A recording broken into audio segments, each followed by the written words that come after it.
There is a problem with Jesus being the Messiah.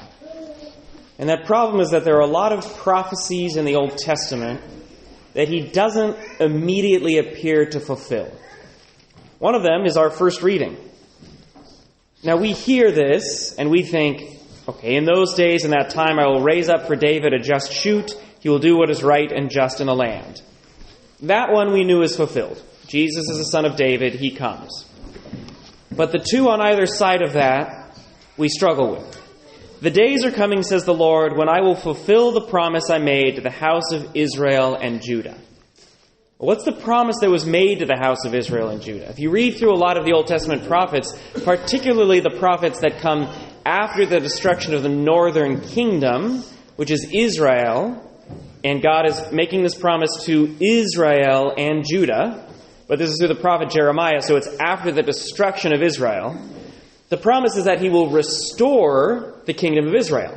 These 10 northern tribes that were lost will be brought back, and he promises that there will be unity between the kingdoms as there was under David, a united Israel. That didn't happen. And the second prophecy at the end is, in those days, Judah shall be safe, and Jerusalem shall dwell secure. Anybody who's watching the news can tell you Jerusalem is not dwelling secure at this moment. And so God is saying, in those days, I'm going to raise up this shoot of David, and that's going to fulfill the promises I've made to Israel and Judah. It's going to allow Jerusalem and Judah live in security. But that hasn't happened. So it's easy for the Jews at the time of Jesus to say he's not the Messiah because none of these things are happening. It's easy for the Jews to reject the preaching of the apostles because they say, look, this guy was supposed to fix our political situation. He was supposed to take the kingdom of Israel and restore it as it was under King David and bring a security, but your guy died on a cross, so he obviously can't be the Messiah. To generalize this a little bit, the Jews at the time of Jesus believed that the Messiah would bring about the end of times. That the day that all of these prophets are talking about is the final day. The day where everything is resolved finally and permanently. And yet, after Jesus died, and even after he rose from the dead, for all appearances, the world just continued as it was. That nothing really changed. The final day clearly had not come. So, how do we Christians reconcile this? How do we get around this? Well, the fancy term is inaugurated eschatology. Eschatology is the study of the end times. What is it going to look like when Jesus comes back? What is the final day? That's eschatology. Inaugurated is this idea that Jesus actually did begin the end times. That he actually did bring about the final day when he died and rose from the dead. I'll explain that by explaining a beautiful symbol that we have in Christianity. Most ancient baptismal fonts, and then if it's done by an architect who knows what they're doing, modern baptismal fonts, are 8-sided. They're always an octagon. The reason is because Sunday, the day of the resurrection, is the first day, not the last day of the Jewish week. The Jewish week ends on Saturday. That was God's day of rest, so it is the Jewish day of rest. Sunday is the first day of the week, which means it's the day of creation. Jesus rises from the dead on the first day of the new creation, the first day of the new week. Baptismal fonts are 8-sided because in our baptism we die and are recreated with Christ in his resurrection. So, when God rose Jesus from the dead, he did recreate the world. At least in that instance, in the moment of Jesus, in the person of Jesus, there is a new creation, a final day. And then all of us who are baptized, we are baptized into the new creation of Jesus. We are brought into the new world that he has inaugurated. And so we participate in that final day through baptism. Which leaves us with this situation. The world that existed before, the world of sin and death and suffering and struggle, continues to exist. By all appearances, again, after the resurrection, things continued as they did. Jerusalem is not dwelling in security, because the Jerusalem of this world is not the Jerusalem of the next world. But Jesus inaugurated this new world, this world of resurrection and life, of recreation and perfection. We participate in that new world through our baptism. And so we Christians are stuck in two parallel worlds. We continue to live in the world of sin and death and destruction and suffering, but we also live in the world of heaven, the world of recreation and life, of permanence and perfection. And our Christian life is marked by the tension between the two. Our job as Christians is to live more in the world of Jesus than in this world that is falling away and falling apart. We have to continually die to the world of this, to the self of this world, die to our ego, die to our desires for that which is immediately in front of us, and live for that which is to come. Live for Jesus and His new creation. In that sense, Jesus did fulfill the promise He made to the house of Israel and Judah. Because the new kingdom of Israel is the church of the baptized.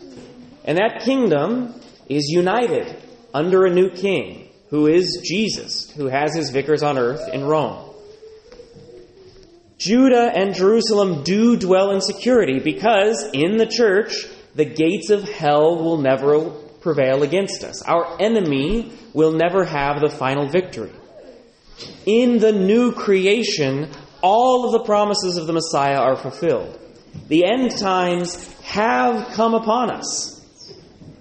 And we are living in them. But we have to be attentive to them. Now connect all of this to our gospel. There's a line there that we would do well to pay attention to.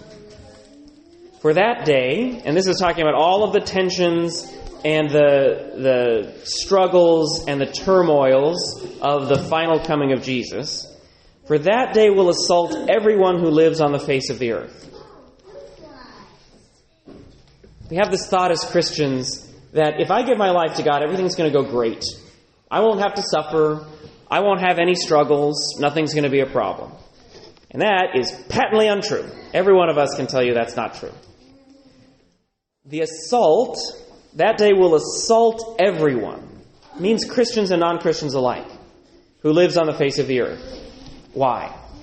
Well, the turmoil of Jesus' second coming, the reason there are so many struggles, the reason there's so much suffering, is because it is the death throes of this world of sin and death which is passing away. And this world is not going to pass away without a fight. It's going to be really, really ugly. Just as it's really ugly every time we try to fight the forces of sin. Because the forces of sin fight back. It's always going to be tumultuous. And Christians will especially face that because Christians prove that this world of sin and death is not the final word. We are the great enemy of the enemy. Of course we are going to fight. We're going to have tensions. We're going to have turmoil. Of course. We're going to face suffering and struggle. Of course. We should expect that. But, the Lord tells us in the gospel, when these signs begin to happen, stand erect and raise your heads because your redemption is at hand. Christians will face the same struggles and turmoils as everybody else. We might even face more because we are the enemy of the enemy. But we do not have to fear these turmoils. We live not just in this world which is passing away. That would be a threat to us if this was our only world. But we live in the next world, meaning that this world has no power over us. After baptism, as this world struggles and fights, doesn't matter. Because we already have our home in heaven. We're already living in the end times. So when we face struggle, we have the power of Jesus winning the victory in us. I'm currently reading through a book of the lives of the saints that was written in the 1200s AD. And there are a lot of stories of martyrs. A lot of martyrs. And these martyrs were killed in the worst ways you can think of. Because again, this world of sin and death, which is so threatened by the existence of Christians, this world is going to try to torture and kill Christians in the worst way possible. And so there are stories about people who are flayed alive. There are stories about people who are burned alive and people who are their eyes gouged out and everything else. But the thing that's amazing about the martyrs is that they always endure the worst sufferings that humanity can devise with peace and grace. They never scream. They never call out. Because the torture and the tumult is of this world, and these people are so holy that this world means nothing to them. Their heart, their soul, their mind, every aspect of them is in the new creation with Jesus. And so no matter what this world throws at them, they have peace. I think it's one of the greatest proofs of the truth of Christianity, is that anybody, let alone hundreds and hundreds of people, could endure that level of suffering without actually suffering.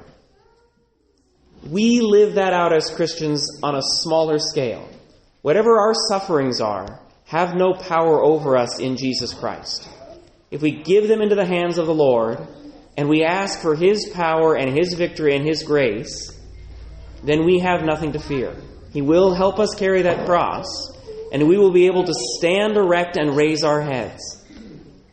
When the Lord comes to destroy this world of sin and death, and to inaugurate finally and completely this new world, this new recreation, we do not face that with fear, because the one who comes, who appears to be destructive to all those who live in this world, we receive as our Savior, as the one who loves us, the one who welcomes us.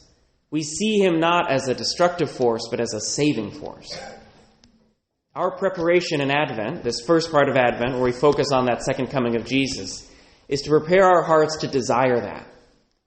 When I see the Lord coming to destroy sin and death, and all this world of sin and death, do I see that as a threat or as a joy? When I see Him coming, am I welcoming Him or am I fleeing from Him? As Christians, we welcome Him. And as Christians, we do not fear the tumult or the suffering, because we know that the Lord suffers with us, the Lord saves us from that suffering, and we live with Him in the new world which has already come.